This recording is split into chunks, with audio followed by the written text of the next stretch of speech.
In Venezuela, the pre-election silence has begun in the lead-up to this Sunday's parliamentary elections. The second and final day of the UN General Assembly's special session on the global response to the COVID-19 pandemic is underway. In India, agricultural workers continue to protest against the new legal framework that benefits big business. From the headquarters of teleSUR English in Havana, Cuba, this is From the South, and I'm Katrina Goss. In Venezuela, the electoral campaign has come to an end, and the period of pre-election silence has begun in the lead-up to this Sunday's parliamentary elections. The pre-election silence commenced at midnight on Thursday. The electoral law bans any campaigning activities and political propaganda from now until the vote on Sunday, as the people of Venezuela prepare to go to the polls to elect their members of parliament. Over 14,000 candidates from 107 political organisations will compete for a seat in the new National Assembly. In Peru, at least one person has been killed due to police repression against striking agricultural workers in the province of Peru. The killing of 20-year-old Jorge Muñoz Jimenez took place on Thursday morning on the Pan American Highway, where strikers have been erecting roadblocks to demand better working conditions and pay. According to the relatives of the victim, he was shot in the head with a rubber bullet as the police repressed the demonstrators. Police officials denied they had used rubber bullets or firearms during the operation. In Chile, relatives of the victims and survivors of the campaign of torture and assassinations during the dictatorship of Augusto Pinochet protested this Friday to reiterate their demands for justice and truth. The demonstrators gathered in front of the judicial headquarters to demand justice for their relatives tortured and killed during the Pinochet dictatorship under Operation Colombo. Protesters rejected the ruling of the Criminal Court of Santiago that acquitted 60 former secret police agents convicted of kidnappings and murders. Social and human rights organisations have also rejected the court's decision. In a letter presented to Colombia's Truth Commission, former Senator Piedad Cordoba called on former peace negotiators Iván Márquez and Jesús Santrich to return to the path of the peace agreements. Our correspondent Hernan Tovar has the details. After a long meeting at the Truth Commission, where former Senator Piedad Cordoba discussed the importance of knowing the truth in the Colombian conflict, she presented a letter to former peace negotiators Jesús Santrich and Iván Márquez, who took up arms again and abandoned the peace process. It hurt me like no one else to see you taking up arms again when you were destined to play the same role you played when the peace agreement was drawn up, leading your party's congressional delegation and strengthening the political opposition inside and outside Parliament. I do not share your decision, but unlike many, I understand that it was not a whim. In the letter, the former senator gives an account of the deterioration of the agreements and the violence increase in Colombia. She assures that a crime against peace has been committed in the country, gives an account of the fact that former prosecutor Nestor Humberto Martinez is insidious in making possible the trap against the guerrilla leaders and that he sought to undermine the agreements. When the truth of what happened begins to be known, I ask you clearly what is required to restore the Badr Havanas agreement which you signed under the plenipotentiary character, the restoration of what was agreed in Havana by you and the Colombian state is feasible. In light of this call, some analysts are already anticipating the possible ways out by FARC dissidents to be brought to justice, as well as by Márquez and Santrich, because when its soldiers take up arms again, they lose all the benefits of transitional justice. The Congress of the Republic could, if it wants, establish a channel through a legislative bill to give them the possibility to return to this point. But the national government also has the possibility to at least allow them to return to an area of justice submission through these decrees. This proposal becomes a way to abandon the war and raises the question of whether it is possible to repair the damage to peace done by the Colombian state and its officials. The call is to resume dialogue. In the end, it is really leading to questioning both the motives and the reasons behind the many attempts to shatter the peace agreements, but also, and I think this is the most important thing, how to defend what has been achieved. And I think that this question is the big question. It is related to Márquez and Santrich, if not all those who in some way have attacked this agreement from different places. Finally, the former senator affirmed that she would present to the Inter-American Commission on Human Rights the case of former prosecutor Néstor Humberto Martínez, who sought to frame former peace negotiators Jesus Santrich and Ivan Marquez for drug trafficking crimes. Hernán Darío Tovar, teleSUR, Bogotá, Colombia. Cuban Deputy Foreign Minister Rogelio Sierra announced this Friday that the next summit between Cuba and the Caribbean community, CARICOM, will take place on December 8th. The Deputy Minister explained that the summit will be held virtually due to the COVID-19 pandemic. The CARICOM-Cuba summit is a platform to discuss the current issues affecting Caribbean nations and to hold high-level talks based on values and principles such as cooperation and solidarity. On December 8, 1972, 4 Caribbean countries, Guyana, Trinidad and Tobago, Barbados and Jamaica, decided to establish diplomatic relations with Cuba, thus breaking the isolation to which the United States government had subjected the island. Today, Cuba has cooperation agreements with all Caribbean nations in the areas of health, education, culture, sports, agriculture and measures to address epidemics and natural disasters, among others. I hope that the meeting will be a propitious moment to ratify the firm and steadfast support of our Caribbean brothers to Cuba in its struggle against the U.S. blockade against our country. The second and final day of the UN General Assembly's special session on the global response to the COVID-19 pandemic is underway. During the virtual session, the Director General of the World Health Organization, Tedros Adhanom Ghebreyesus, stated that it's necessary to find compatible solutions to the health crisis. In his intervention, the WHO chief warned that the rich and powerful could not run over the poor in the stampede to obtain vaccines against the novel coronavirus.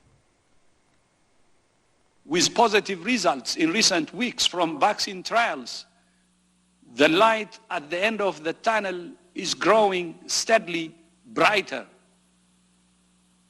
Although the path ahead remains treacherous, we can begin to glimpse the end of the pandemic. We simply cannot accept a world in which the poor and marginalized are trampled by the rich and powerful in the stampede for vaccines.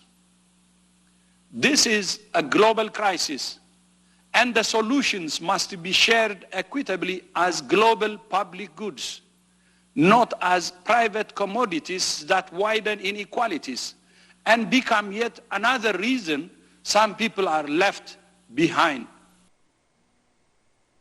And the World Health Organization's chief scientist has stressed that the world will only be able to get back to normal if richer nations see the global distribution of coronavirus vaccines as a necessity rather than an act of charity. When you put things in perspective and look at the trillions of dollars that the world's economy currently is losing, then $35 billion to fund the entire ACT accelerator, which looks at therapeutics, vaccines and diagnostics, is not a lot. And apparently will be recovered in a couple of days if travel and trade go back to normal globally. So I think the world really needs to think of this not as charity, but as a necessity. If you want to get back to normal, it's important that people everywhere in all countries are protected. French President Emmanuel Macron, speaking during a visit to a hospital in Paris, has said there are still doubts surrounding the first COVID-19 vaccines and called for transparency in the country's vaccination strategy. The vaccination strategy is based on transparency, so we will never say things that are not scientifically supported. This is why the Prime Minister has decided to have a referent expert. It so happens that he knows these places well, since it is Professor Alain Fischer who will say very clearly what we know and what we don't know. I think it is very important to say at this point that there are still many things that we don't know about the virus, and we obviously don't know everything about the first vaccines that are coming. Spain plans to vaccinate 2.5 million people by February and between 15 and 20 million by June, according to a government announcement. The first to receive the vaccine will be people in retirement homes, the health professionals who care for them, frontline healthcare staff and people in high dependency situations. We can announce that our forecast is that 2.5 million people will be vaccinated in the first stage. Therefore, the Spanish government expects that by May or June of next year, we will have between 15 and 20 million Spaniards vaccinated. On Friday, a national COVID-19 testing program began in the Austrian capital, Vienna, after a second lockdown failed to significantly lower coronavirus infection rates in the country. The tests come days before Austria starts loosening tough lockdown measures that have been in place since mid-November. Positive antigen tests will be backed up by a PCR test within 24 hours and contacts quarantined if they're confirmed.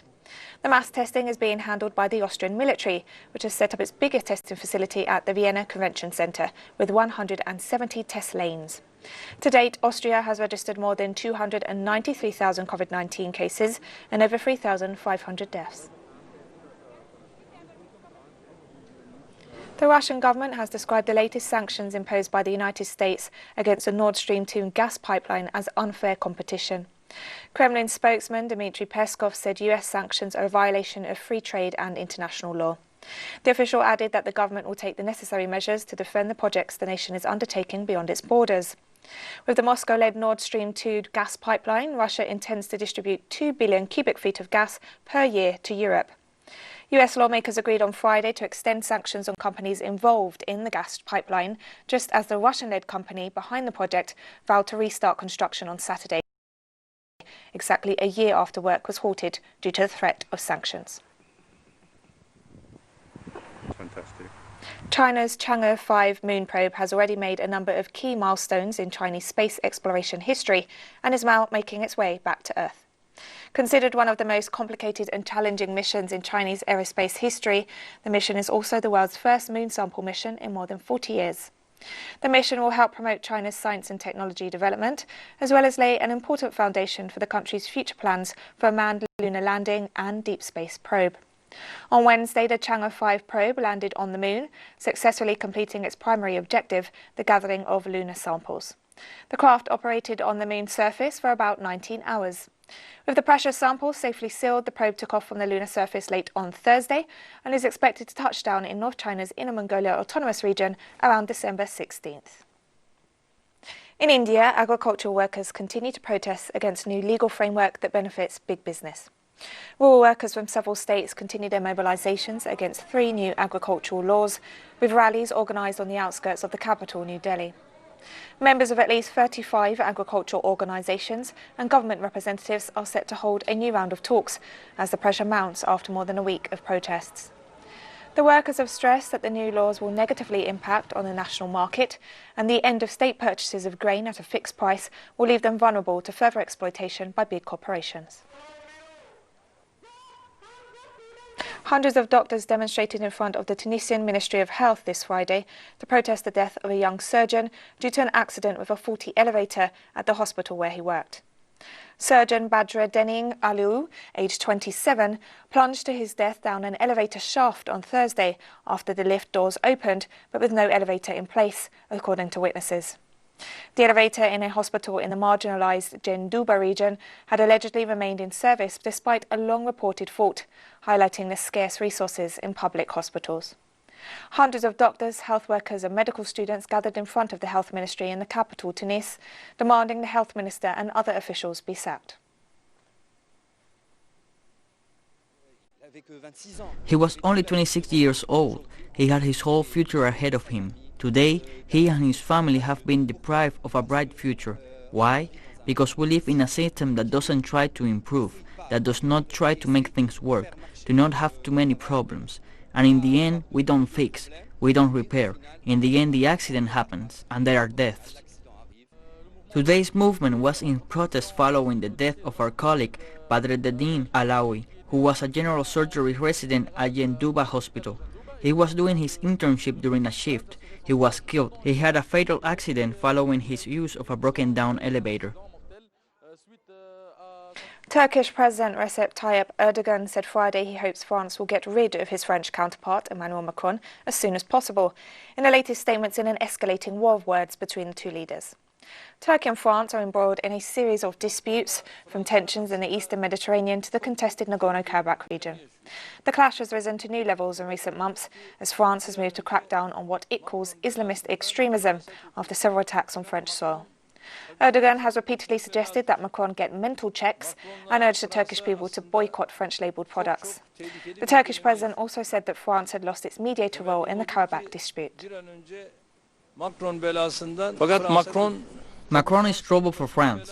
With Macron, France is passing through a very dangerous period, I hope that France will get rid of Macron's trouble as soon as possible.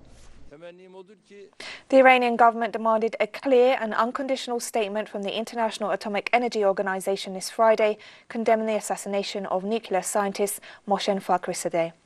In a letter to the director of the organization, the representative of the Islamic Republic to international organizations in Vienna, Qasim Garibabadi, explained that the assassination of Fakhrizadeh is a continuation of terrorism and attacks against Iranian scientists in recent years. He further noted that such acts require attention from the international community and related organizations. In this sense, the Iranian government demanded the organization express its rejection of the crime as an act that jeopardizes regional peace and security. Iraq's President Barham Salih met Iran's ambassador to the country in Baghdad this Friday and condemned the assassination of Iranian nuclear scientist Mohsen Fakhrizadeh, stressing the need to de-escalate tensions and protect and promote regional security and stability. During the meeting, the two sides discussed bilateral relations and means to expand cooperation in all sectors in a way that best serves the people of both nations. They also discussed the latest political and current events in the region. The Iraqi president highlighted that his country rejects all violent acts or attacks that target the security of other nations or endanger the safety of citizens, no matter what the motivation. For his part, the Iranian ambassador stressed his country's commitment to supporting Iraq's security and stability, stressing Iran's continuous efforts to promote the economic and social ties that bind the two countries and peoples.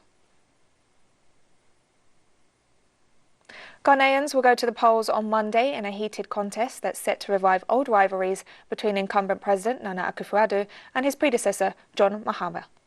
Although 10 other candidates, including 3 women, are vying for the presidency, the vote is a two-horse race between the two candidates who will be facing each other for the third time. More than 17 million Ghanaians are registered to vote, half between the ages of 18 and 35. Monday's election comes amid the ongoing COVID-19 pandemic. To date, Ghana has confirmed over 51,000 cases and more than 300 deaths. However, the figures are not expected to deter voters, and preventative measures such as hand sanitizing stations near polling booths are planned. Independent polls predict a slim win for the incumbent president, while the New Patriotic Party's majority in the 275-member parliament is expected to fall. An early morning explosion this Friday at an oil refinery in the South African coastal city of Durban caused a large fire and sent plumes of black smoke into the air. There were no reports of casualties, but South African media, quoting an emergency services official, said 6 people had been treated for smoke inhalation. The fire spread to a nearby apartment building. Authorities haven't said what caused the explosion. The refinery, which is close to the Durban harbour, is owned by South African oil company Engen. The refinery is listed as the second biggest in the country and has a crude oil refining capacity of 120,000 barrels per day. Torrential rains in Indonesia's third largest city caused 4 rivers to overflow, flooding thousands of homes and killing at least 2 people, according to officials. The local disaster mitigation agency said rescuers were searching for 6 missing people, including a toddler, after the heavy rains in Medan, the capital of North Sumatra province. The agency said in a statement that at least 2 people were found dead after being swept away by the floods, which began Thursday evening. More than 2,700 houses were flooded in the city, home to about 2.9 million people, forcing authorities to cut off electricity and water supplies. And we've come to the end of this news brief, but remember you can find these and many other stories on our website at telesurenglish.net. You can also follow us on social media, Facebook, Twitter, Instagram and Telegram. For teleSUR English, I'm Katrina Goss, and thank you for watching.